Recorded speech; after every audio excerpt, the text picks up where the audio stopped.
আমাদের কুসুম্বি ইউনিয়নের চেয়ারম্যান জনাব শাহ আলম পান্না সাহেব আজকে আলহামদুলিল্লাহ ইসলামী আন্দোলন বাংলাদেশে যোগ দিতে আসবে। আলহামদুলিল্লাহ, আল্লাহ ওনাকে কবুল করে নেন। একবারের চেয়ারম্যান না, উনি হলো 5 বারের চেয়ারম্যান, বর্তমান রানিং চেয়ারম্যান। আল্লাহ পাক সবাইকে কবুল করে নেন, দিনের খাদেম হিসেবে আল্লাহ পাক কবুল করে নেন। 5 বারের চেয়ারম্যান, ইনশাআল্লাহ আল্লাহ যেন দিনের খাদেম হিসেবে কবুল। একটু কথা বলবো চেয়ারম্যান সাহেব। আউযু বিল্লাহি মিনাশ শাইতানির রাজিম, বিসমিল্লাহির রহমানির রহিম।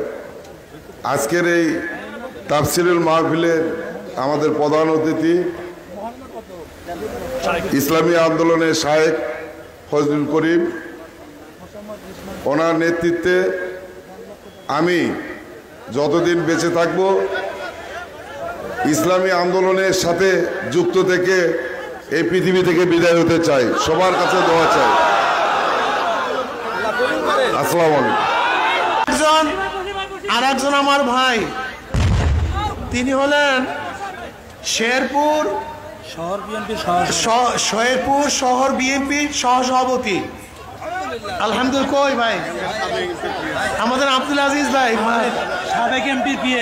সাবেক এমপির পিএস, ওদিকে ফেরেন সামনে সবাইকে দেখান। সাবেক এমপির পিএস, নাম কি? আব্দুল আজিজ। গোলাম মোহাম্মদ সিরাজ সাহেব পিএস। আপনার আব্দুল আজিজ সাহেব। আলহামদুলিল্লাহ।